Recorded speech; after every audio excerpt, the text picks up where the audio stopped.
বর্তমান বিশ্বে সবচেয়ে দ্রুতগামী যে প্যাসেঞ্জার প্লেন আবিষ্কার হয়েছে এটার নাম হচ্ছে bomb supersonic.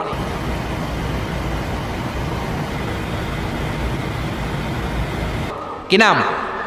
Bomb supersonic. Bomb bomb Afridi না, আবার বোম সুপারসনিক। এটা ঘন্টায় চলে 1300 কিলোমিটার বেগে। এটা দিয়েও যাওয়া যাবে না, কারণ কোনো প্যাসেঞ্জার বিমান দিয়ে এই যে মাধ্যাকর্ষণ শক্তি এটাকে ডিঙানো যায় না, আমাদেরকে যেতে হবে রকেট দিয়ে। কোন রকেট দিয়ে যাব? যেই রকেট দিয়ে নীল আর্মস্ট্রং, এডউইন অলড্রিন আর মাইকেল কলিন্স 1969-এ চাঁদে নেমেছিল।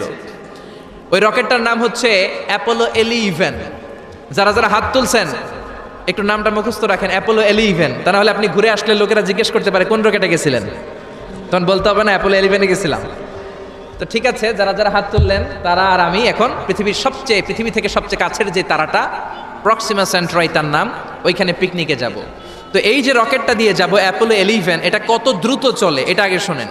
এই অ্যাপোলো 11 সেকেন্ডে চলে 11 কিলোমিটার বেগে, মিনিটে চলে 660 কিলোমিটার বেগে, আর ঘন্টায় চলে 39,000 কিলোমিটার বেগে। সুবহানাল্লাহ, মজা করে কইতে পারলেন না? 39,000 কিলোমিটার বেগে ঘন্টায় চলে। আচ্ছা, বাংলাদেশ থেকে আমেরিকা কত কিলো হবে? 8-10,000 কিলো। তার মানে এই রকেটটা দিয়ে বাংলাদেশ থেকে আমেরিকায় 1 ঘন্টায় 4 বার আসা যাওয়া করা যাবে।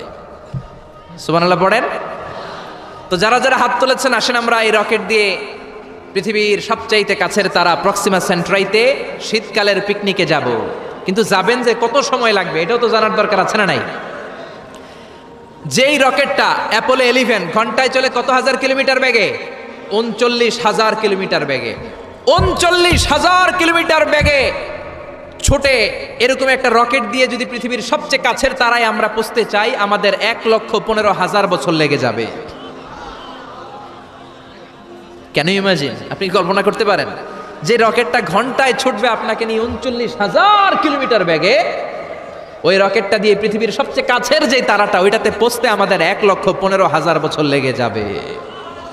তার মানে আল্লাহ যদি বলে যা আজারি কি আর করবি, তোর যখন এত শখ হয়েছে, যারা যারা হাত তুলছে তোরে আর ওদেরকে আমি 1,15,000 বছর হায়াত দিয়ে দিলাম। তা আমরা যদি যাইতে শুরু করি, বাকি যারা হাত তোলে নাই এরা মরে ভূত হয়ে যাবে। শুধু এরা না, এদের নাতিপুতিও মরে শেষ, আমাদের নাতিপুতিও শেষ। সবাই মরতে মরতে মরতে মরতে 6,000 প্রজন্ম, 6,000 জেনারেশন যখন মরে ভূত হয়ে যাবে, তখন আমাদের ওই তারার মধ্যে নামার সময় হবে। সুবহানাল্লাহ কইবেন না? গ্রিক সভ্যতার সময়কালে গ্রিকদের একটা সভ্যতা আছে, নাম শুনছেন না? গ্রিক সভ্যতা, মিশরীয় সভ্যতা, মেসোপটেমিয়াম সভ্যতা, ইনকা সভ্যতা, মহেঞ্জোদারো সভ্যতা, চিচেন ইৎজা সভ্যতা। তো এই যে গ্রিক সভ্যতার সময়কালে কেউ যদি এই প্রক্সিমা সেন্ট্রাইতে এই রকেটটা দিয়ে যাওয়া শুরু করতো, তাহলে 2018 সালে তাদের পুরো সফরের মাত্র 4% কমপ্লিট হতো। 96% ট্যুর তখনও বাকি থেকে যেত। চিল্লায় পড়েন আল্লাহু আকবার। ওই আল্লাহ ডেকে বললেন, গোলাম ওয়ালাকাদ যায়্যানাস সামাআদ দুনিয়া বিমাসাবিহা ওয়া জাআলনাহা রুজুমান লিশ-শায়াতিন। এরকম বিশাল বিশাল তারকারাজি দিয়ে, তারা দিয়ে প্রথম আকাশটাকে আমি আল্লাহ সুশোভিত করে দিয়েছি। পড়েন সুবহানাল্লাহ। তো এরকম তারা কি মহাশূন্যে শুধু একটা আছে? কত হাজার আছে কেউ জানে না। চিল্লায় বলেন ঠিক কিনা?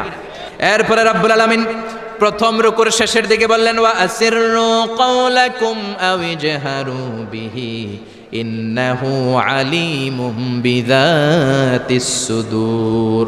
ও গোলাম, তোমরা আস্তে কোনো কথা বলো, প্রকাশ্যে বলো কিংবা গোপনে বলো, কেউ শোনে না, শোনে কে? চিল্লায় বলেন, কেউ যেটা দেখে না দেখে কে? কেউ যেটা শোনে না শোনে কে?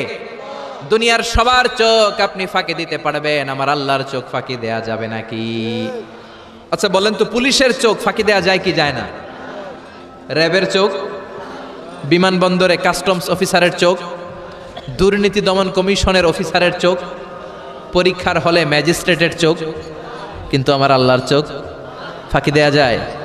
আপনি রাত্রিবেলা দরজা বন্ধ করে, জানলা আটকে দিয়ে, বাতি বন্ধ করে পাপ করেছেন, অন্যায় করেছেন, কেউ দেখে নাই, দেখেছে কে? এরপরে আল্লাহ বললেন, আওয়ালাম ইয়ারাউ ইলাত তায়রি ফাওকাহুম সাফাতিন ওয়া ইয়াকবিদনা মা ইউমসিকুহুন্না ইল্লার রহমান ইন্নাহু বিকুল্লি শাইইন বাসীর। আল্লাহ ডেকে বললেন, গোলাম ওরা কি পাখির দিকে তাকায় না? আওয়ালাম ইয়ারাউ ইলা তাইর, ওরা কি পাখির দিকে নজর করে না? ফাওকাহুম সাফাতিন ওয়া ইয়াকবিদ, যেই পাখিগুলো ওদের মাথার উপর দিয়ে উড়ে বেড়ায়, যেই পাখিগুলো ওদের মাথার উপরে ডানাগুলো মেলে দেয়, আবার ডানাগুলো ঝাপটে জমিনের মধ্যে নেমে আসে, ওরা কি পাখির দিকে তাকায় না?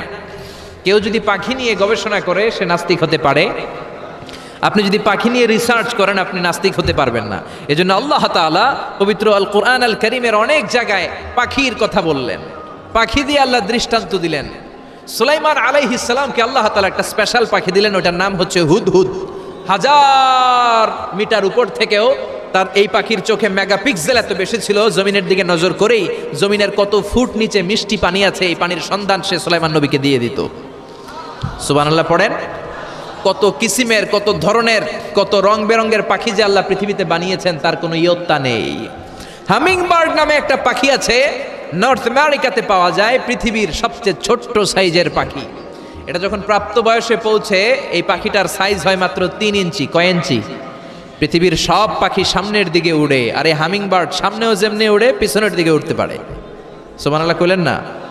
এই পাখিটা প্রতি সেকেন্ডে তার পাখা ঝাপটায় 80 বার।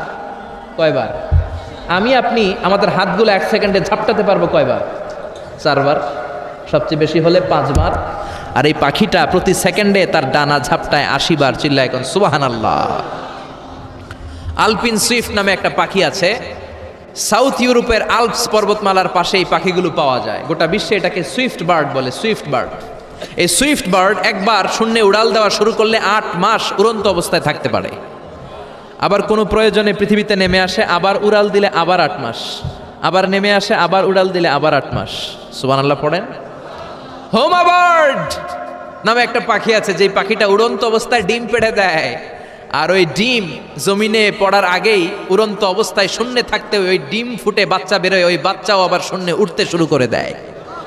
এজন্য রাব্বুল আলামিন বলেন, আওয়ালাম ইয়ারাউ ইলা তাইরি ফাওকাহুম সাফাতিন ওয়া ইয়াকবিদ মা ইউমসিকুহুন্না ইল্লার রাহমান ইন্নাহু বিকুল্লি শাইইন বাসীর। নাস্তিকগুলো কি পাখির দিকে নজর করে তাকায় না? কেমন করে তাদের উপর দিয়ে পাখাগুলো মেলে দিয়ে তারা উড়ে বেড়ায়। সাফাতিন ওয়া ইয়াকবিদনা, পাখাগুলো ডানাগুলো মেলে দেয়, আবার ডানা ঝাপটায়। এই পাখিগুলোকে শূন্যে কেউ ধরে রাখে নাই, ধরে রেখেছে একজন, তিনি হলেন আমার আল্লাহ। তিনি কে? এই যে পাখিগুলো শূন্যে উড়ন্ত অবস্থায় থাকতে পারে, ওদেরকে শূন্যে উড়ন্ত অবস্থায় রাখলো কে? জোরে বলেন কে? ছোট্ট হাঁসের বাচ্চা পৃথিবীতে আসার সাথে সাথেই কেমন করে পানিতে সাঁতার কাটে। কে এই হাঁসের বাচ্চারা শিখালো যে তোর ডানা ঝাপটাতে হবে, পা নাড়াতে হবে? শিখালো কে? গাভীর পেট থেকে বাছুর বের হয়েই গাভীর ওলানের মধ্যে ঢু মারে, কে ওরে শিখালো ওই জায়গায় ঢু দে, ওইখানে ঢু মারলেই তোর রিজিক বেরোবে? কে শিখালো? সুবহানাল্লাহ কইতে মন চায় না? এজন্য আল্লাহ বললেন, ওরা কি পাখির দিকে তাকায় না? পাখির দিকে তাকালে তো পৃথিবীর কোনো মানুষ নাস্তিক থাকতে পারে না। পাখিকে আরবিতে কি বলে বলেন তো দেখি? হ্যাঁ, কি? তয়ের। হ্যাঁ, তয়ের। আর বিমানকে আরবিতে কি বলে কে জানেন? তয়ের, তয়রান, তয়ের একই জিনিস। বিমান আরবিও যা, পাখি আরবিও তা। Birds and aeroplane maintain the same flying mechanism while flying. পাখি আর বিমান যখন আকাশে উড়ে একই সিস্টেমে উড়ে। এজন্য এই পাখির উপর রিসার্চ করে বিমান আবিষ্কার হয়েছে। সুবহানাল্লাহ পড়েন। কিন্তু আফসোসের বিষয় হচ্ছে আমরা বানাতে পারি নাই, এটা বানিয়েছে ইহুদিরা। উইলভার রাইট অর উইল রাইট, 2 ভাই মিলে বিমান বানিয়েছে 1903 সালে। ইউনাইটেড স্টেটস অফ আমেরিকার নাগরিক, এই 2 ভাই মিলে তারা বিমান বানিয়ে ফেললো। আমরা বানাতে পারি নাই। আমরা আছি মদ আর নারী নিয়ে, আমরা আছি হিন্দি সিনেমা নিয়ে, আমরা আছি মারামারি নিয়ে, আমরা আছি কাফের ফতুয়া দেয়া নিয়ে, আমরা আছি তর্কাতর্কি নিয়ে, জি বাংলা নিয়ে, স্টার জলসা নিয়ে, কিরণমালা নিয়ে। চিল্লায় বলেন ঠিক কিনা? স্টার জলসা হায়ারে জিহি বাংলা, নষ্ট করলো হই আমার সোনার বাংলা। স্টার জলসা হায়ারে জিহি বাংলা, নষ্ট করলো হই আমার সোনার বাংলা। ঠিক কিনা? কেমন করে পরকিয়া করতে হবে, শাশুড়ি বউয়ের মধ্যে কেমন করে কুটনামি লাগাতে হবে, এগুলো ট্রেনিং জি বাংলা, স্টার জলসা, হিন্দি সিনেমার ভেতরে আছে না নাই? আমরা এগুলো নিয়ে ব্যস্ত, কাফের ফতুয়া দিয়ে নিয়ে ব্যস্ত। কথায় কথায় আমাদের মুখ দিয়ে বেরোয় তুই কাফের, তুই 3 কারণে কাফের, তুই 5 কারণে কাফের।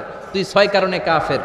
এই কাফের মরলে এই কাফেরকে যেখানে কবর দেয়া হবে ওই কবরের উপর যে ঘাস উঠবে, ওই ঘাস যে গাভী খাবে, ওই গাভীর দুধ যে খাবে ওইটাও কাফের।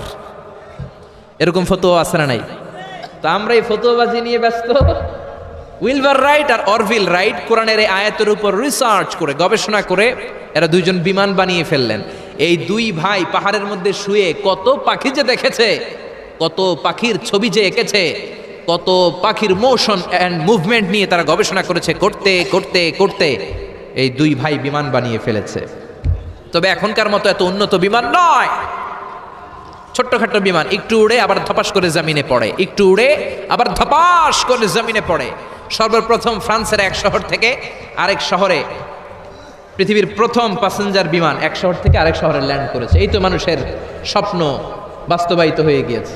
এতদিন মানুষ শুধু দেখতো হায় রে পাখি উড়ে, আমরা উঠতে পারি না। এখন পাখির চেয়েও আরো দ্রুত বেগে আমরা উড়ি, ঠিক কিনা? এই যে আপনারা হজে যান, কিভাবে যান? প্লেনে যান। প্লেনে যান তো বুঝলাম, উড়ে উড়ে যান না? পাখি আর কত দ্রুত উড়ে, পাখির চেয়েও দ্রুত বেগে আমরা উঠতে পারি, চিল্লায় বলেন ঠিক কিনা? এই বিমান আবিষ্কার হওয়ার আগ পর্যন্ত পৃথিবীর সব দেশের ছিল শুধু সেনাবাহিনী আর নৌবাহিনী। বিমান আবিষ্কারের পর শুরু হয়ে গেল বিমান বাহিনী। এখন সব স্বাধীন দেশের বিমান বাহিনী আছে না নাই? Air force, military. এখন মানুষ ড্রোন হামলা করে, মিসাইল হামলা করে, ব্যালিস্টিক ক্ষেপণাস্ত্র দিয়ে হামলা করে। United states of America little boy and fat man নামে দুইটা পারমাণবিক বোমা দিয়ে জাপানের হিরোশিমা নাগাসাকিকে ধ্বংস করে মেসাকার করে দিয়েছে। এমনভাবে ধ্বংস করেছে, তারপরে কয়েক প্রজন্ম যারাই জন্ম নিত জাপানের হিরোশিমা নাগাসাকিতে বিকলাঙ্গ হয়ে জন্মাতো। হয় হাত নাই, নয় পা নাই, নয় চোখ নাই, নয় ঠ্যাং নাই, চিল্লায় বলেন ঠিক কিনা? এজন্য আল্লাহ বললেন, গোলাম আওয়ালাম ইয়ারাউ ইলাত তাইরি ফাওকাহুম সাফাতিন ওয়া ইয়াকবিদ মা ইউমসিকুহুন্না ইল্লার রহমান ইন্নাহু বিকুল্লি শাইইন বাসীর। এই পৃথিবীর স্বঘোষিত নাস্তিকগুলা কি পাখির দিকে নজর করে তাকায় না? পাখি নিয়ে কোনো নাস্তিক যদি গবেষণা করে, ওই নাস্তিক আর নাস্তিক থাকতে পারে না, ওরে নাস্তিক থেকে আস্তিক বানায়া দিবে কে?